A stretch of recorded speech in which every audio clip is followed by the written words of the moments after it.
लोकसभा चुनाव का समय नजदीक आते ही बिहार की सियासी सरगर्मियां भी तेज हो गई हैं।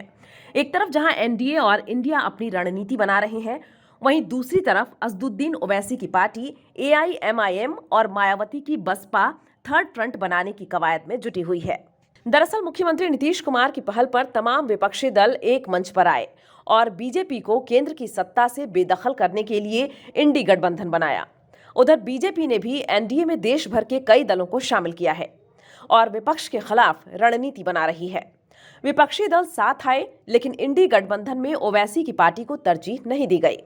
वहीं मायावती की पार्टी बसपा को भी किसी गठबंधन में जगह नहीं मिली है। ऐसे में अब थर्ड फ्रंट बनाकर बिहार में एनडीए और इंडिया का खेल बिगाड़ने की तैयारी तेज कर दी गई है। ओवैसी की पार्टी एआईएमआईएम और मायावती की बसपा तीसरे मोर्चे की कवायद में जुटी हुई है।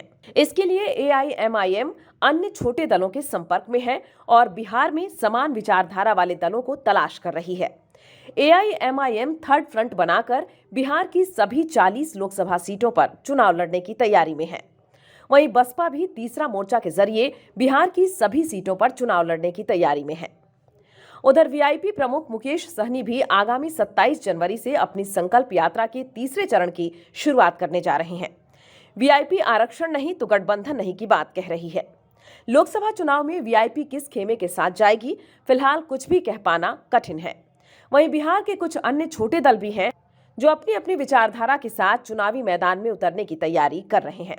ऐसे में संभावना जताई जा रही है कि छोटे दल बिहार में एनडीए और इंडिया का खेल बिगाड़ सकते हैं। थर्ड फ्रंट की संभावनाओं को लेकर कई तरह की बातें कही जा रही हैं। कुछ लोगों का मानना है कि थर्ड फ्रंट बिहार में अच्छा प्रदर्शन कर सकता है और एनडीए और इंडी के लिए चुनौती खड़ी कर सकता है।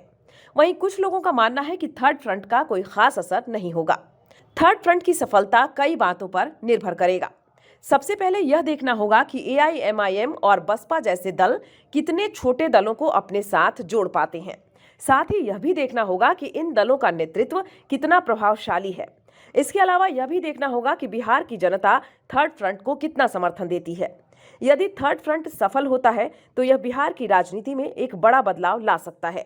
यह एनडीए और इंडी के लिए भी एक चुनौती होगी।